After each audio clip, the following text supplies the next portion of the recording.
Hello there, everybody. Welcome back to the channel. Today we're going to be watching and reacting to a useful charts video. Now, I've had a few useful charts videos requested of me in the past, and I'm finally getting to one of them. And the first one we're going to watch is the Maratha family tree, the Maratha Empire family tree. Learn to read. Geez, I can't read. Apparently, I can't read. Anyways, Hindu dynasties. It's a family tree of the Maratha Empire. Oh, there's a free PDF? Yeah, we can check that out. Oh wow, look at this. Okay, so this is the useful chart in the video, I suppose.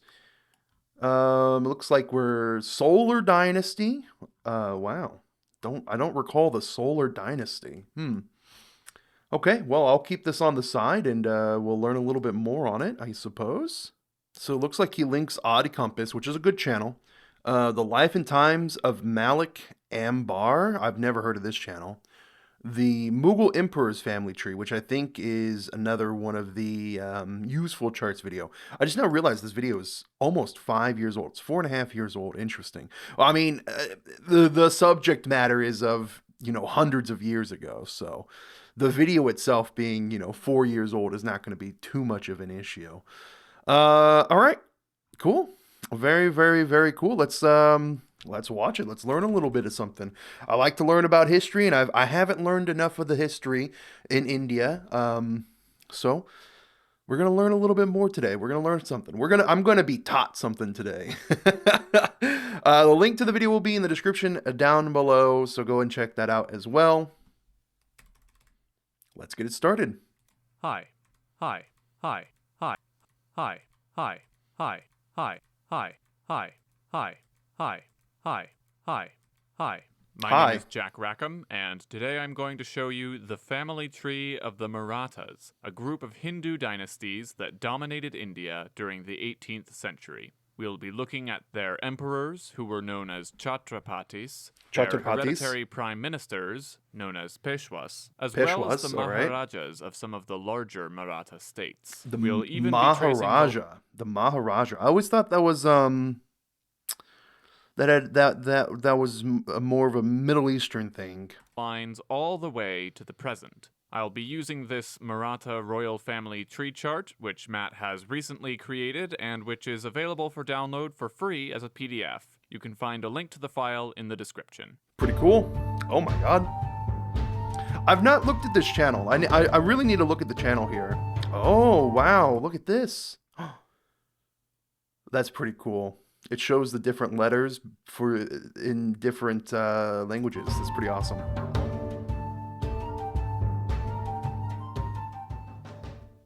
We tend to think of India as a single unified country because, well, that's what it is today. But throughout most of world history, Well, is it though? Because you're missing the Pakistani area, you're missing the Bangladesh area. Arguably, you could be saying you're kind of missing a little bit of the Afghanistan area, a little bit of the Myanmar area. You can even go even further. But yes, I understand what you're saying. India was actually divided into a bunch of smaller, often independent states. So really, one should think of India as more of a continent than a country. Sure, it's connected to Asia, but what's a then subcontinent? Again, so is Europe. Like Europe, India is comprised Isn't it always known as a subcontinent, or am I mistaken in that?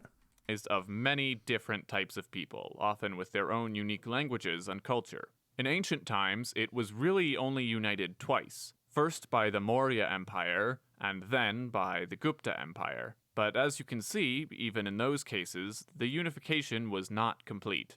During the medieval period, the only state that came close to unifying India was the Delhi Sultanate. But then, in the 16th century, came the Mughal Empire, an Islamic empire with rulers of Mongol and Timurid descent. The Mughals managed to conquer more of India than anyone since the Mauryans. They are the ones who built the famous Taj Mahal, which brings us to the Marathas. As I mentioned, the Mughals were a Muslim dynasty. However, in many parts of India, the majority of people were Hindu. Initially, the Mughals were tolerant of religious diversity, but when this started to break down, a group of warrior clans from the Deccan Plateau, known as the Marathas, started to fight for their independence. So, with that background, let's now return to the family tree. Here we The go. person who Here we emerged go. as the leader of the Maratha clans was a man named Shivaji. He was eventually given the title Chhatrapati, which literally means umbrella ruler, and is thus similar to the title of emperor. He was the grandson of a man named Maloji Bhosale, who was a Sardar, a title meaning commander, in the army of Malik Ambar. Never heard of Malik Ambar? Well, funny enough, I just made a video about him over on the Jack Rackham channel. Jack Rackham Channel. Is that another one of his channels? The Jack Rackham Channel. Let's take a look at the Jack Rackham Channel. History abridged with a Jack Rackham. The man who turned baguettes into bombs. It's gangs all the way down. This job sucks. These men are black? Huh? Don't try this at home. Antichrist was a real guy. His name was Fred. What? Okay. All right, Jack Rackham. Good old Jack Rackham.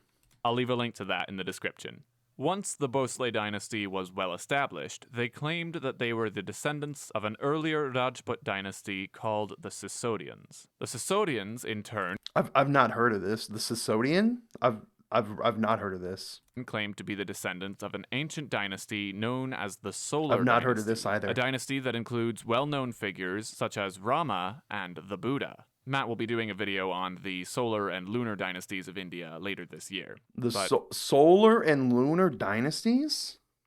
The solar dynasty, or how do I pronounce that? How do I pronounce this word? How do I Suravamasa? Descendants of the Sun, also called the Ikshvaku dynasty, is a legendary Indian dynasty said to have been founded by Ikshvaku, an Indian. Oh my God! In Hindu literature, it ruled the Kosala kingdom with their capital at Ayodhya, and later at Charavasti.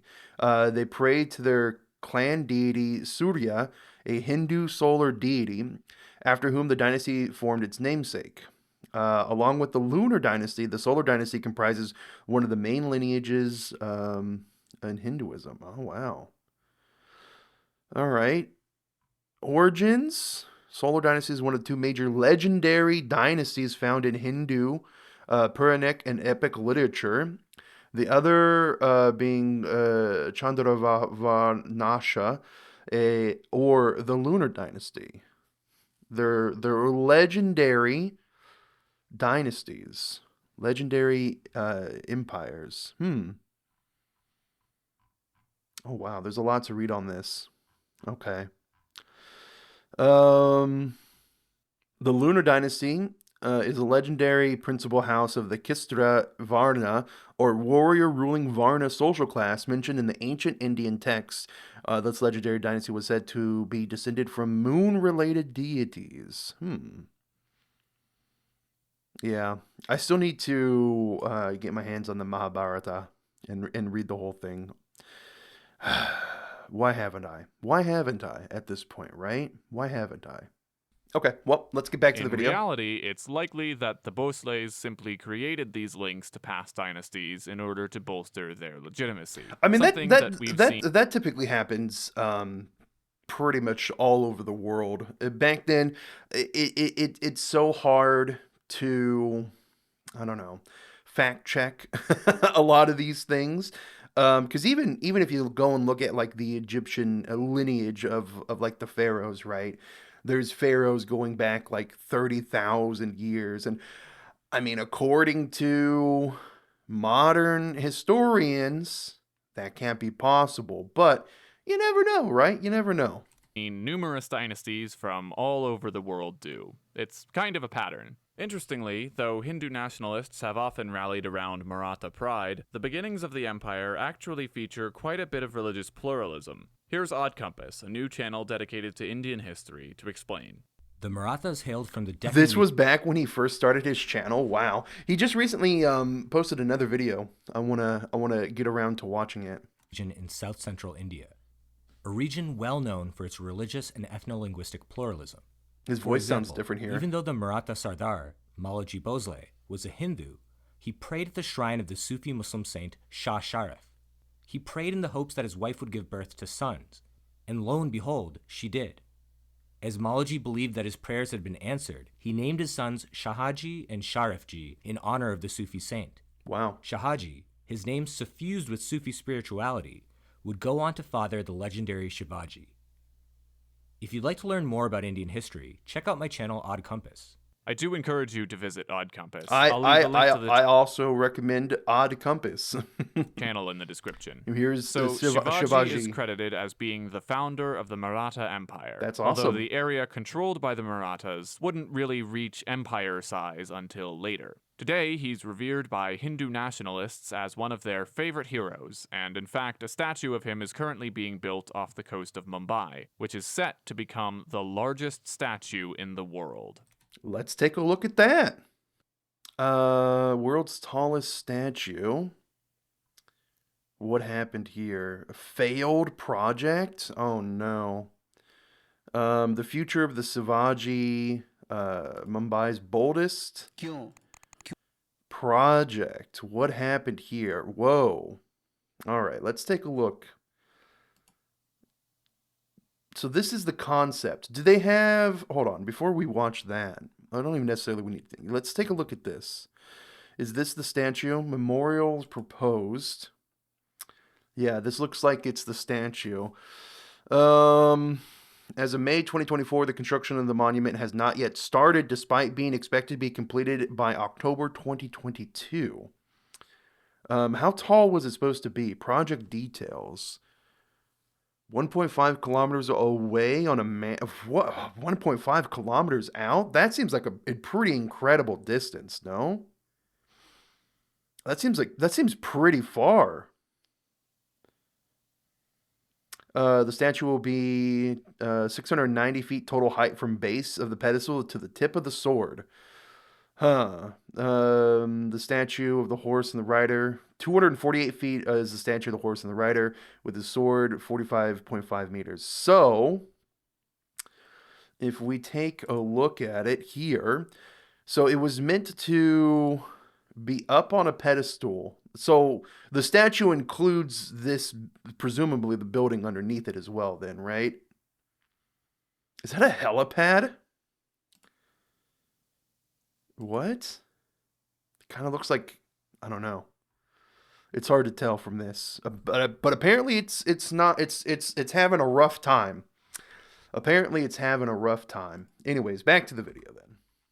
Shivaji was succeeded by his son Sambhaji, but Sambhaji was eventually captured and killed by the Mughals. Ooh. They also captured his son Shahu and held him prisoner. Therefore, another one of Shivaji's sons, by a different wife, became the next Chhatrapati. His name was... Hold on. Isn't there a movie out now? Yeah, okay, so it's this one right here, Chava. Historical drama based on the life of Chhatrapati Sambhaji Maharaj. I've never promised I could pronounce these names correctly. Give me time, please. The son of Chhatrapati Shivaji. All right, so let's go back to the video again really quick. Wait. Who was it again? Oh, yeah. Okay. So it was him right here. The ones that were killed by the Mughal Empire. Wait a minute. Wait. Go back. How old is he? Oh, maybe it's...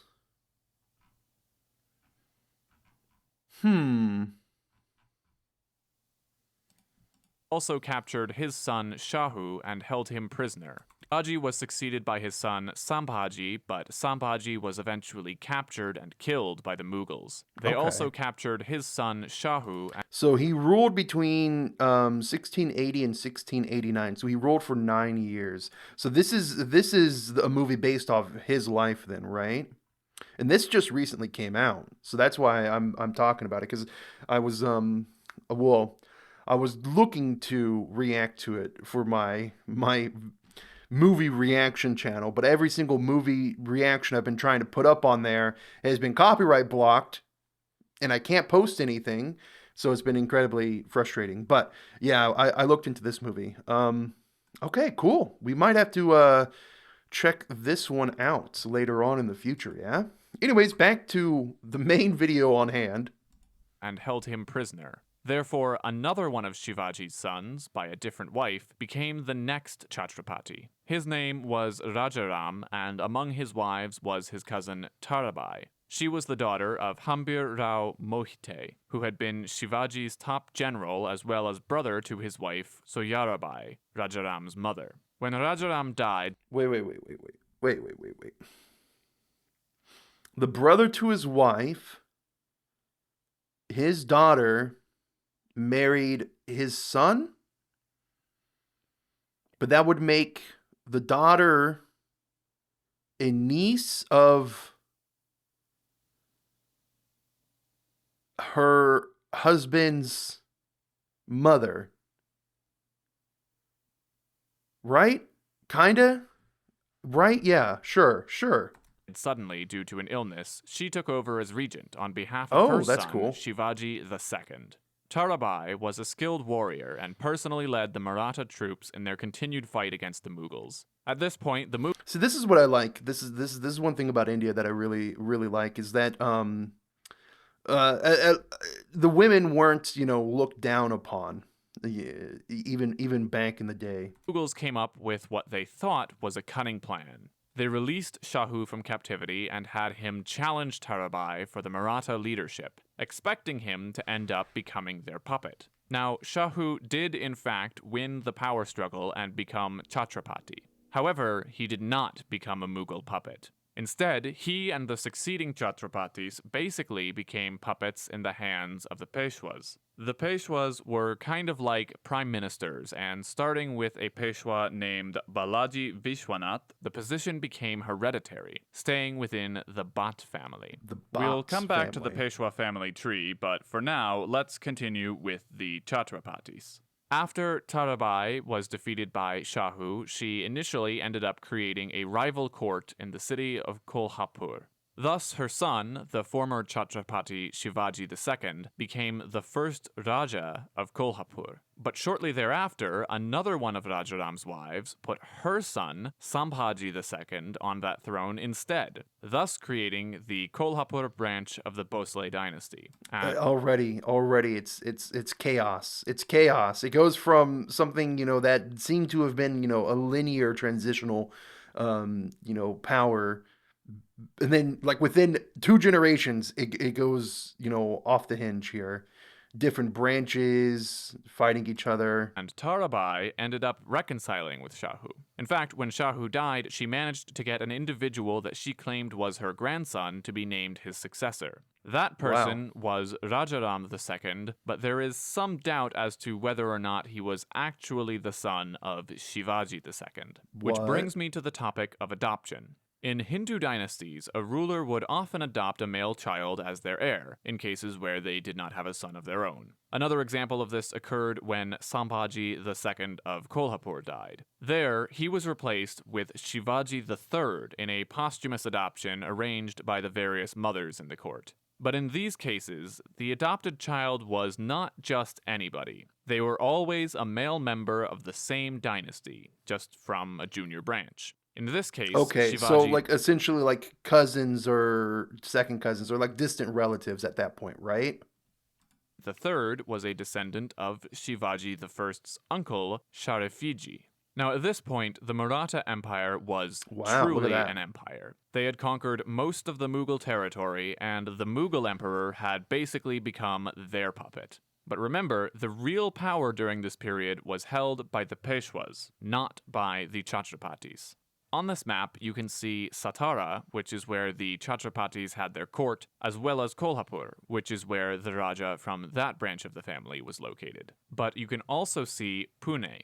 This is where the Peshwas ruled from, and was thus the true capital of the Maratha Empire. Whoa, that's cool. I didn't know that Pune was the capital of the Maratha Empire. So you learn something new every day.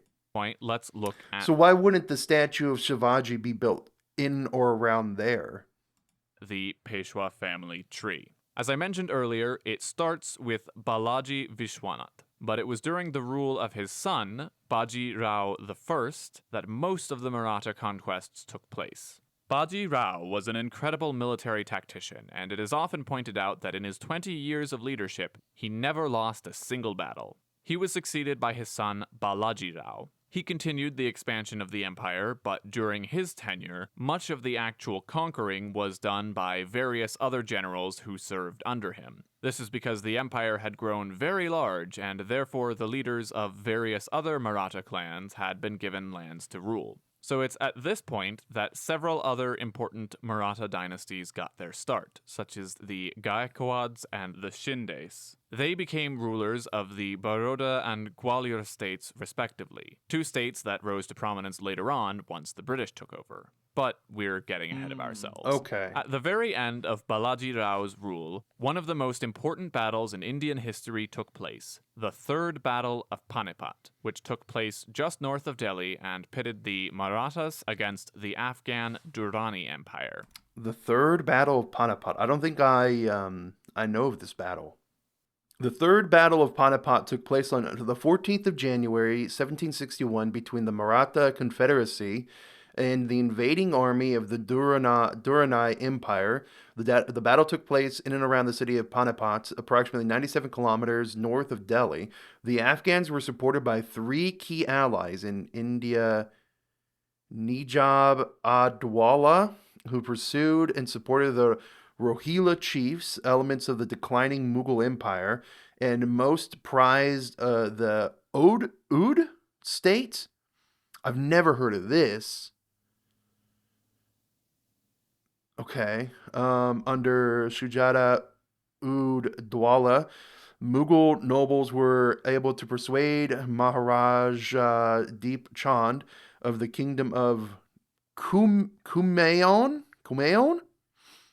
was a Himalayan kingdom. Wow. I don't know any of this.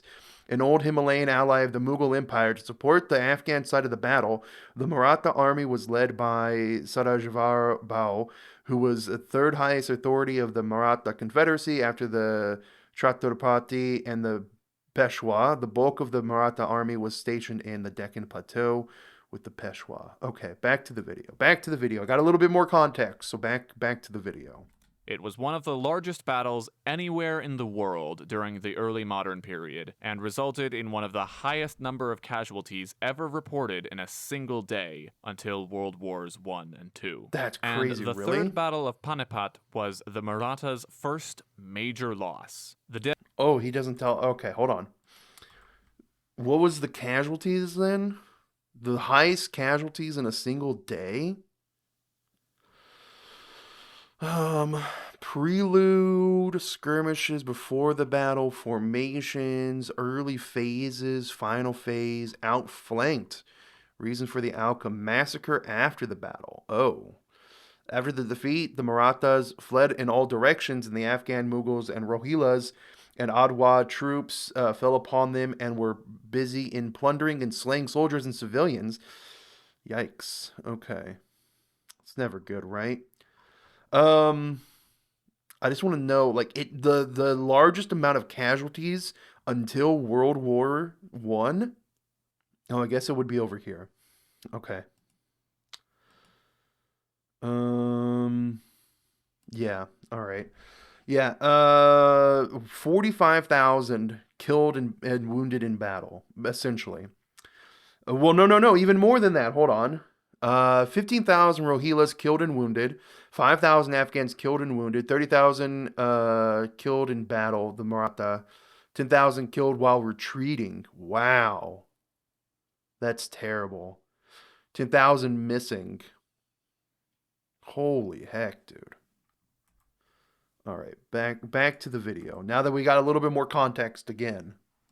Dead included the Peshwa's eldest son and heir, Vishwas Rao, commander of the Maratha forces, Sadashiv Rao, Baji Rao's son, Shamshir Bahadur, who had become ruler of Banda, as well as the leaders of both Baroda and Gwalior. Balaji Rao himself died a few months after this devastating battle, but the Marathas rebounded under Malaji Rao's second son, Madhav Rao, and the leaders of the various Maratha states. By this point, the Maratha Empire was actually more of a confederacy of states, which is why it is sometimes referred to as the Maratha Confederacy. And that's what it said in the During Wikipedia. the Confederacy stage, the Peshwas, who had already replaced a pretty much useless hereditary dynasty, ended up becoming a pretty much useless hereditary dynasty themselves. Madhav Rao was followed by his brother Narayan Rao, who was then assassinated by his uncle Raghunath Rao. But Narayan Rao's wife was pregnant at the time, and when she gave birth to a son, that son, named Madhav Rao, was named the new Peshwa.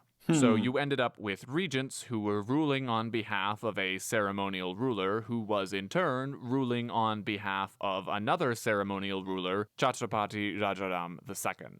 So under the young Peshwa Madhav Rao, the individual Maratha states became more and more independent, and India started to fragment again. This was made worse by the fact that the various European powers were becoming more and more involved on the subcontinent, particularly the British. During the tenure of Madhav Rao, the First Anglo-Maratha War occurred, with the Marathas coming out victorious. But there was a second and a third Anglo-Maratha War, which I didn't realize well, yeah, no, I didn't know they were victorious in the first meeting, right? Yeah, I knew occurred that. Never during mind. the tenure of the next and final Peshwa, Raghunath Rao's son, Baji Rao II. The British won both of these wars, and in 1818, the Maratha Empire ceased to exist. At that point, the Chhatrapati was Pratap Singh, legally the great-grandson of Shahu I. He was stripped of his emperor rank title and was given the title Raja of Satara instead. But in 1839, even this was stripped away, and soon thereafter, the British considered the line to be dead. However, within the Bhosale family itself, the now ceremonial title of Chhatrapati was considered to be handed over to the Kolhapur branch, with Shivaji V being the first member of that branch to hold the distinction. They continued to pass it along to their descendants, Wow. some of whom were adopted from other Maratha clans, all the way until India's independence in I was going to say, are they... Well, yeah, I guess there's people that alive today that are... that can trace their lineage back. Wow. the late 1940s. At that point, all Indian noble titles ceased to exist. However, they are still passed on for ceremonial and traditional purposes, and today, the heir to both the Kolhapur monarchy and the title of Chhatrapati is this person here, who, if reigning today, would be Shahu II. The Satara Shahu branch has II. also maintained Shahu II. This is Shahu II of Kolhapur, is the 12th descendant of Shivaji and the great-grandson of Shahu of Kolhapur, and the son of the heir... and son and heir to the Shahaji of Kolhapur. He's the current he's a current member of parliament. Surprise, surprise. And that's funny. He's still the lineage is still tied to politics. Interesting. Successor position abolished. Oh. Well, yeah.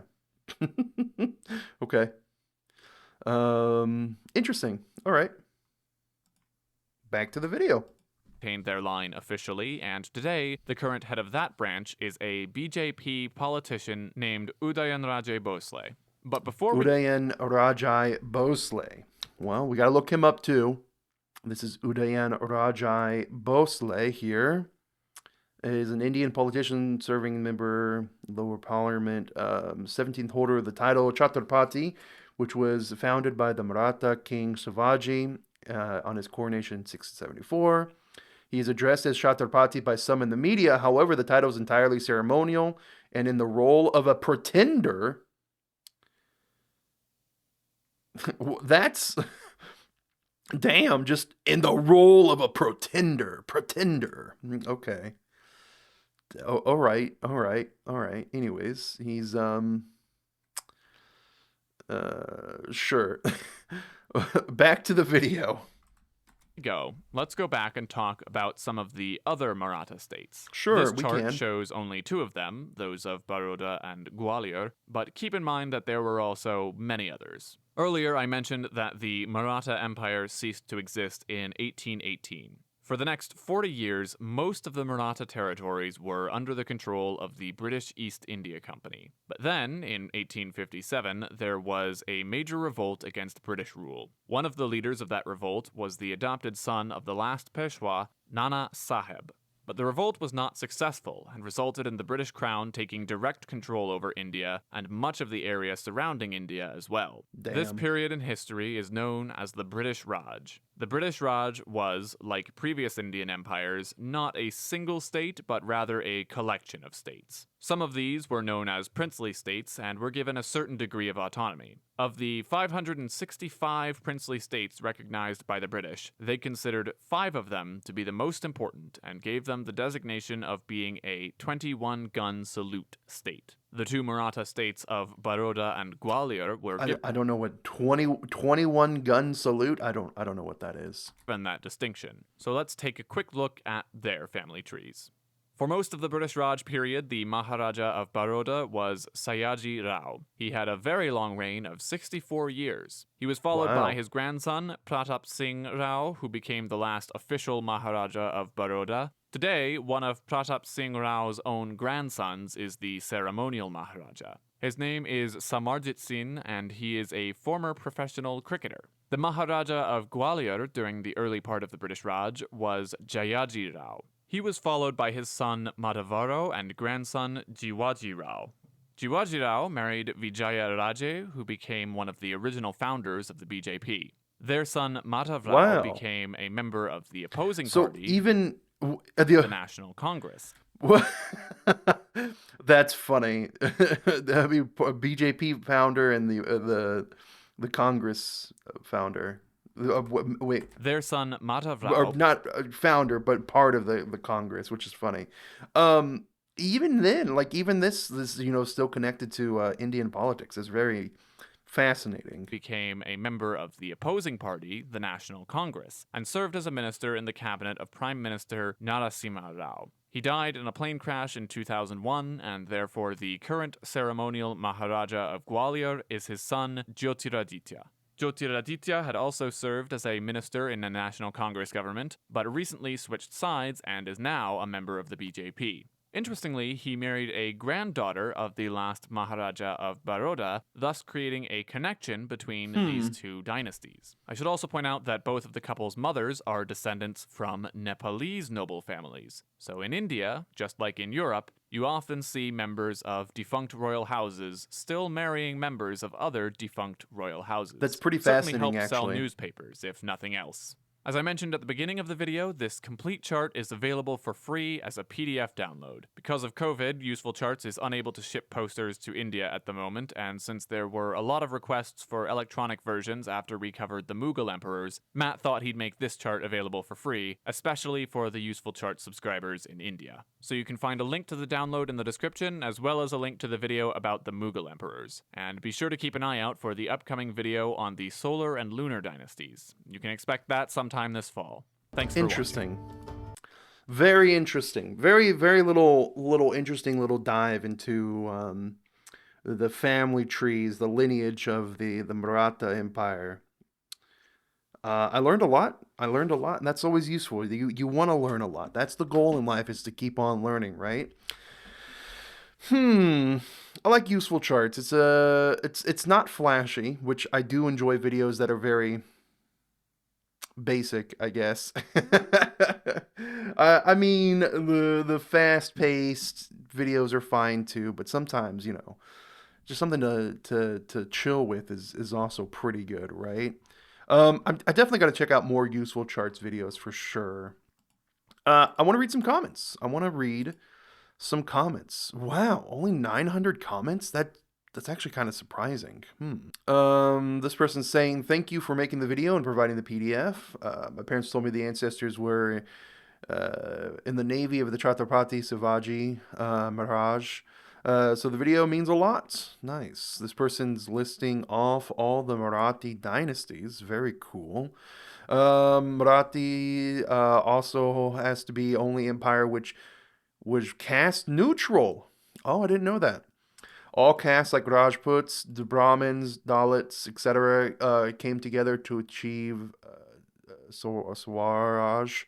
Fantastic video. Glad to be involved in. Oh, this is Odd Compass. Nice.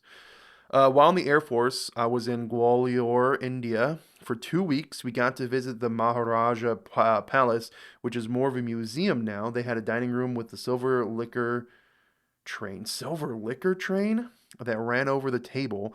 They had 2-ton chandelier hanging in the ballroom. The legend was that the Maharaja had 2 elephants walk in the ceiling to make sure it could handle the chandelier. It was amazing. Interesting. It's great to see doing Indian families love from India. This person says, long live Chhatrapati Maharaj Shivaji. Love from Nepal. Happy to learn Maratha royal family tree by you. This is also very useful for Indian competitive exams. Really? It's useful for exams? I respect the Marathi people. I am Tamarian. My ancestors are from Holkars, was one of the states in the Maratha Empire. You didn't add them in the chart. Many interpretations prejudiced. Some facts are wrong too. Okay. Thanks for making so informative video on the Hindu royal dynasty. My ancestors were part of the Maratha army for generations, so the video meant a lot to me. We still have our ancestral home near the royal palace and King's Court, also known as that, here in Kolhapur. It's a bit sad that there was no mention of the Rani Laxmi, but otherwise a great video. She was also a Maratha and part of the Maratha Confederacy. Even Peshwa, Bijarao, Gakwada, Barada. Brother. I'm so bad at pronouncing words. I'm so sorry. I'm embarrassed that I can't pronounce these correctly. I feel like I really should. Was not descendants. All these dynasties were part of the Maratha Confederacy, aka Maratha Empire, with Shivaji Maharaj descendants at Satara as the nominal emperor. I'm Indian and watch every single one of your videos. I was very happy when I saw you upload a Indian royal dynasty. I couldn't understand why few Marathas fought for the throne. If they stayed united all the time, India would have been something else, but thanks for explaining.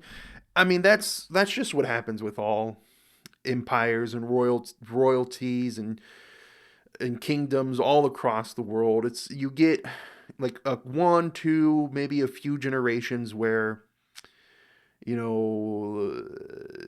ruling class are fine, right? But then you start getting, once this family starts getting bigger, you'll eventually get people that want to usurp and gain the power for themselves, and it just goes to shit after that. It happens. Europe is connected to Asia. Me laugh in British Isle. What? Okay. I mean, it was connected to Asia. The British Isles were connected to the mainland. When the water levels were lower, there was the Doggerland, which directly connected mainland of the British Isles to France and all that. Anyways, there's an error on the chart. Venkoji is shown as Shaharaji's brother. He is not. He is Shahaji's son from his other wife to Kabai, and he is Shivaji's half-brother. This many interpretations prejudice thing again. Okay. I want to see this. What was this? Let's go back up and take a look at the charts. I want to take a look at the chart, please. Oh, I guess I have the chart opened up, right? No, it's not opened up anymore. So he's saying, oh, right here. Huh. Did he talk about? I don't remember him bringing this person up.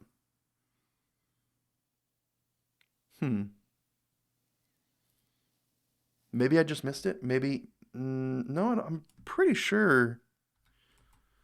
Yeah, he was never mentioned in the transcript, so he wasn't actually brought up. Interesting. Okay. Um, we will read a few more comments here. The Great Maratha. Next, could you maybe do a family tree of the Irish High Kings? Map of India is incorrect. Kashmir is not shown properly. Kindly rectify. How is he going to rectify? Okay. Okay, come on. This video is 4.5 years old. This person posted this a day ago. How is he going to rectify? For one, a YouTube video, he's not just going to take it down and repost it. And for two, it's almost a half a decade old. Like, what? Are you expecting like some techno magic wizardry to happen here? India's map is wrongly portrayed, as it does not include Kashmir province. Mughals are tolerant, really? Where did you get that information? And I am looking for the connection to the Solar Dynasty. One common point among till the end, all of them are staunch admirers of Chhatrapati Shivaji, and even today, public celebrates his birthday on a huge scale. Oh my God, what is this? Even though you try to prove Maratha as Rajput by joining any history, we know our roots, and please stop spreading wrong history, or history is very precious. Don't spread hate. How is this hate? How is this hate? Can someone explain how this video was hate? I don't see how anything in this video was spreading hate. Thank you so much. I really needed this. They weren't tolerant. Condition was made horrible than you think. Correct your information. Again, they're telling them to correct information on a video that's, a half a decade old. Okay. All right. Did he say Chhatrapati means umbrella ruler? How could he be so wrong? Umbrella ruler. Did he say umbrella ruler? Because the transcript shows nothing coming up when I type in umbrella. Unless I'm spelling umbrella wrong. No. Did I miss that? Did I miss the part where you called him an umbrella ruler? Maybe I'm just missing things. Absolute nonsense. Maratha were never puppets to the Peshwas. Since Marathas never had such powerful leaders, Peshwas filled the gap yet respected the ruler. The rule by the Marathas. This channel knows nothing about India or Indian dynasties, or they would have known about Yadav dynasty, which ruled all the way till modern day Afghanistan, known as Kandahar back then, while chimes from Europe were trying to... Chimes? Chims? What the frick does chims mean? Is he trying to say a slur? We're trying to figure out how to light fire. Oh. Oh yeah, he's being racist. Okay. These dimwits only know how to twist, manipulate the history, although Peshwas never wanted to claim the throne. Typical Western propaganda. Peshwas never claimed the Maratha throne, but were de facto rulers for almost a century, just like the Prime Minister in modern-day Republic of India. What else? You were wrong about the puppet thing. Chhatrapatis became puppets, but it was after the death of Shahu I, the first. After Shahu died in 1949, the Chhatrapatis actually became puppets. All right. What else?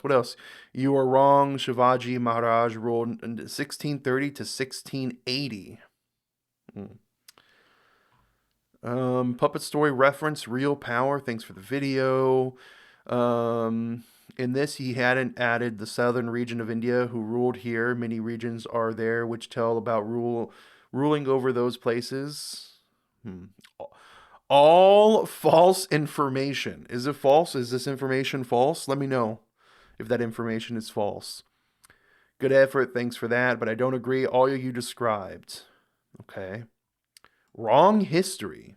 Dear useful charts, Chhatrapati Shahu Maharaj and his successors was not a puppet in the hand of the Peshwas. Please cut that part from the video.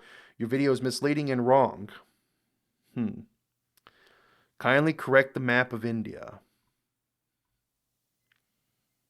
You're not telling the truth. India was a country before the British.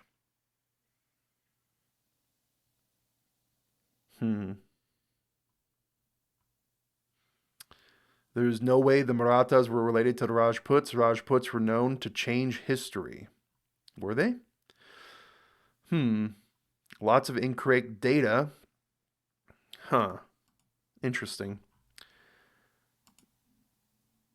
Chhatrapati loosely translates to umbrella husband in Marathi and Hindi. In Marathi, it can also translate as ruler. Wrong map. Certainly helps selling newspapers. Raffle. Yeah. I don't know. Jack used to work here. I don't know who Jack is. Jack. Okay. Well, I think we're done reading the comments. I thought it was an interesting video. Some people in the comments are claiming a lot of it's incorrect or completely false. So I guess let me know down below, and maybe there are some links to some more useful data. But I enjoyed the video. Anyways, take care. Goodbye.